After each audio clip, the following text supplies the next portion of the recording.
Muito bem, os procuradores Deltan Dallagnol e Júlio Noronha, da Força Tarefa da Lava Jato, publicaram um vídeo com um alerta para o desmonte do quebra-cabeça que vem sendo feito nas investigações da Lava Jato. Referem-se a mais de 300 pedidos para retirar de Curitiba investigações que não estão ligadas diretamente aos desvios da Petrobras, mas descobertos pelos procuradores do Paraná.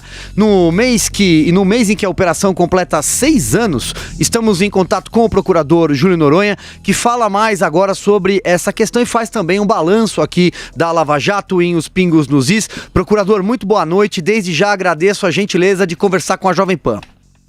Eu que agradeço o convite. Boa noite, Augusto, Silvio e José. É um prazer falar com vocês. Hoje a gente teve a felicidade de realizar a coletiva aqui, na qual nós apresentamos os resultados, o balanço de 6 anos de Operação Lava Jato. E, para nossa felicidade, a gente teve a alegria de apresentar resultados bastante positivos, especialmente no ano de 2019. O ano de 2019, para algumas pessoas, foi um ano que jogou uma luz na Lava Jato, que gerou uma série de críticas, mas o importante para a gente foi continuar trabalhando. Nosso dever como servidores públicos é trabalhar, é continuar apresentando resultados concretos para a sociedade. E é isso que eu queria compartilhar também com vocês e com seus ouvintes, esses resultados, que são resultados para a sociedade. E talvez um dos que chame mais a atenção é o valor efetivamente recuperado pela Operação Lava Jato somente no ano de 2019. Somente no ano de 2019, a Operação Lava Jato aqui em Curitiba recuperou 1 bilhão e 600 milhões de reais aos cofres públicos. A gente está falando de dinheiro que foi efetivamente depositado nas contas do governo. É dinheiro que havia sido desviado de corrupção, lavagem de dinheiro e agora retornou para os cofres públicos. Esse é um número que chama bastante a atenção e que está vinculado também com outro número que é recorde na Lava Jato. O ano de 2019 foi o ano com o maior número de denúncias criminais apresentadas aqui em Curitiba. Foram 29 denúncias, 29 acusações criminais contra mais de uma centena de pessoas ligadas a atos de corrupção e de lavagem de dinheiro. Um outro número que chama bastante a atenção e que também foi recorde em 2019 foi o número de ações cíveis de improbidade, a responsabilidade no âmbito civil. Somente no ano de 2019 foram apresentadas 12 ações de improbidade, também um recorde, o melhor ano desses 6 anos de Operação Lava Jato. Esse é um balanço que a gente traz para a sociedade, enquanto servidores públicos, uma prestação de contas do trabalho que é desenvolvido aqui em Curitiba. Zé Maria Trindade, passo a bola para você com a sua pergunta ao procurador Júlio Noronha. Olha, procurador, 1 bilhão e 600 milhões é muito dinheiro, mas o que chama a atenção mesmo na Lava Jato é a postura e a mudança de hábitos no Brasil, e é por isso que a gente tem falado muito bem aqui da Lava Jato. A minha pergunta é sobre a situação da Lava Jato dos poderosos, que é o Supremo Tribunal Federal. Agora a gente fica sabendo que o subprocurador Bonifácio Andrada pede para sair do Supremo Tribunal Federal. A pergunta é se há mesmo um atraso aí nesta Lava Jato dos poderosos no Supremo Tribunal, tá meio emperrado, e se a saída do Bonifácio significa algum recuo nesse processo?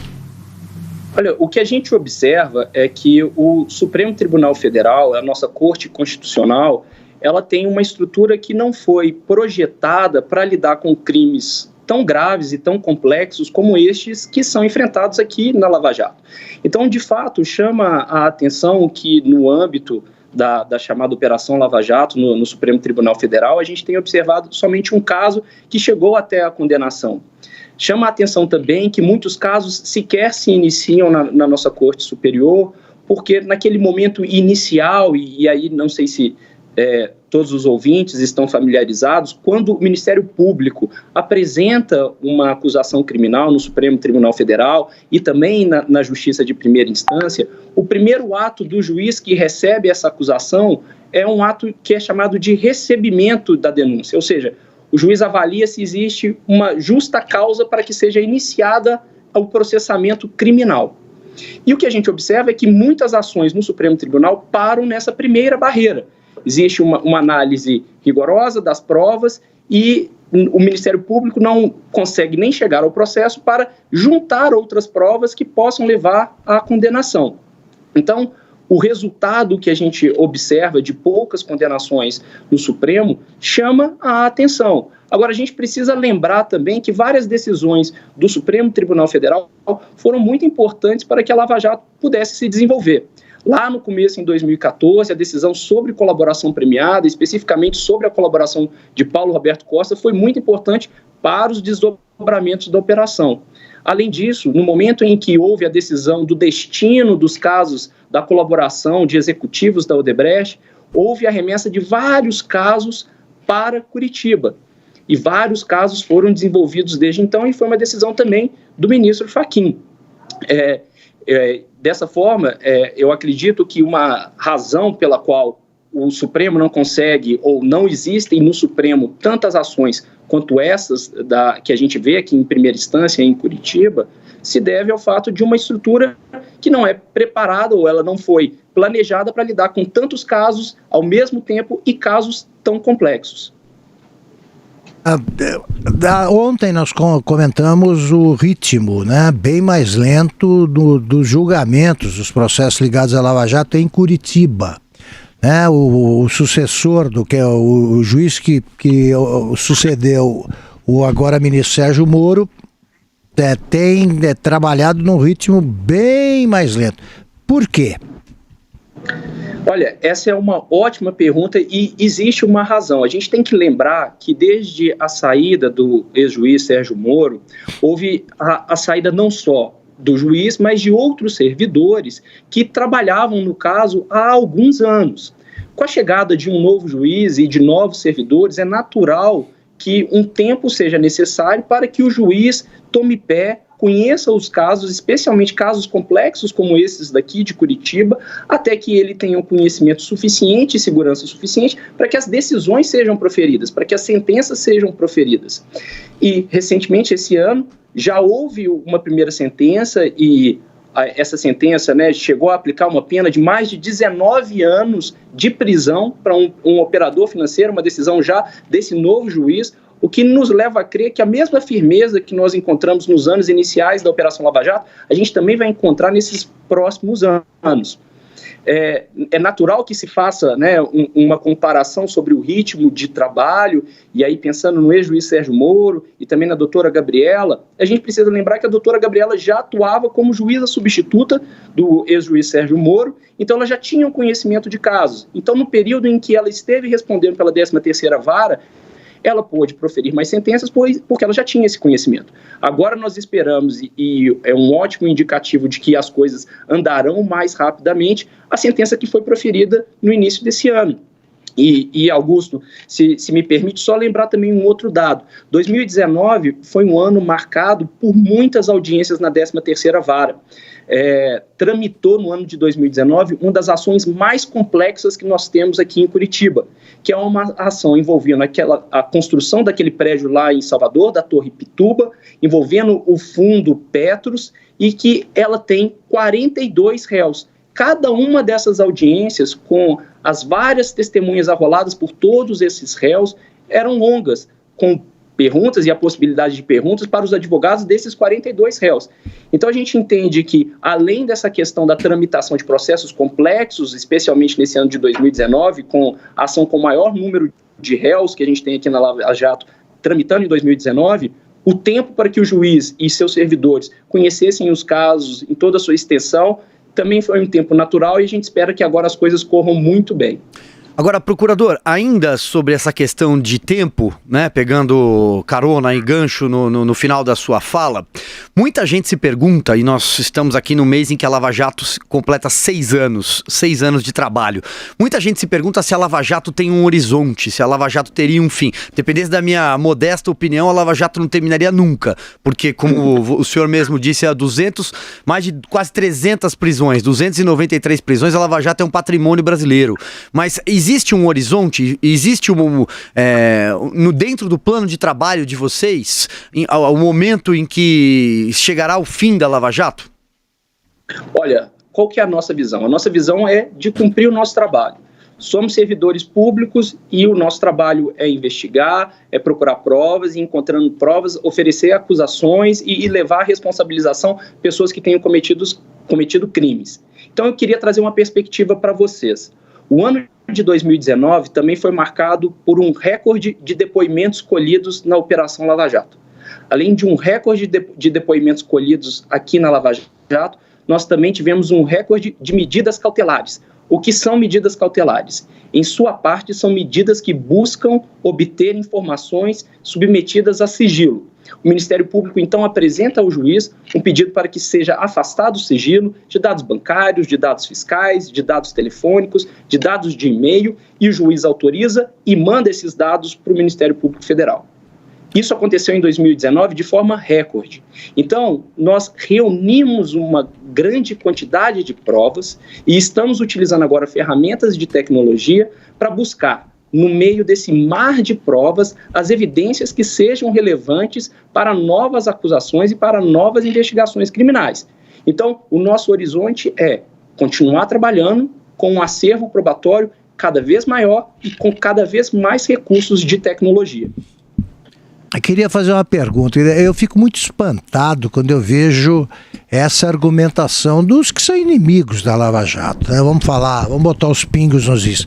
Não, isto não está ligado ao caso da Petrobras e, portanto, eles tratam como se não tivesse a menor importância, né? A descoberta de crimes gravíssimos que devem ser imediatamente investigados. Nesse caso, quando esse tipo de argumento prevalece, o que é feito das informações sobre o crime ocorrido? Olha, normalmente as provas desse caso, elas são compartilhadas com a justiça que recebe o caso.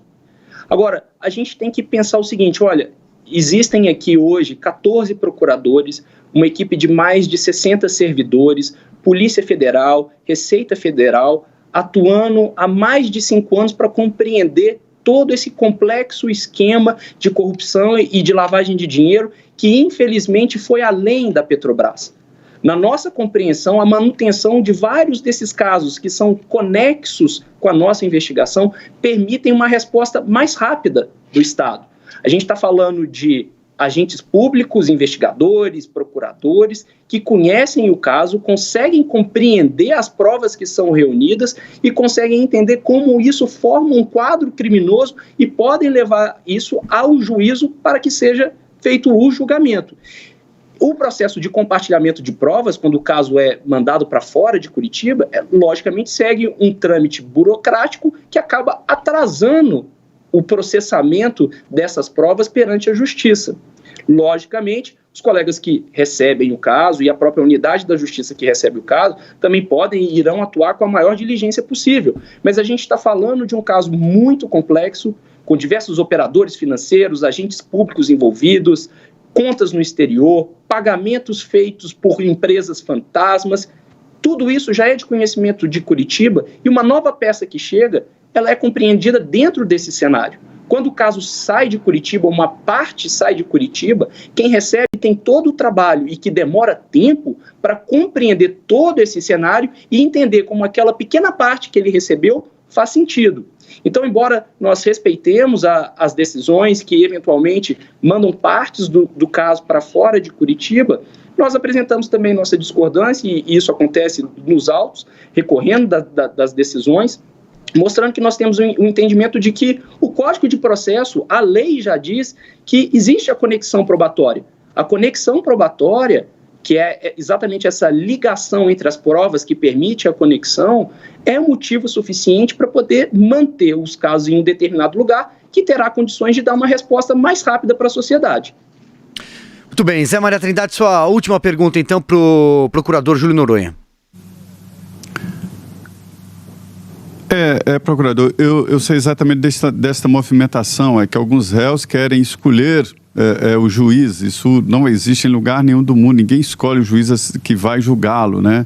E é por isso que há esses pedidos aí de retirada do caso de Curitiba. Eu queria que o senhor falasse assim, o porquê da Lava Jato ter realmente dado certo e revolucionado esse país, e com a chegada do novo juiz da Lava Jato, substituto, né, Luiz Antônio Bonar, substituto assim, ele ficou no lugar do ex-juiz Sérgio Moro, se existe um novo ritmo a partir da chegada do Dr. Bonar.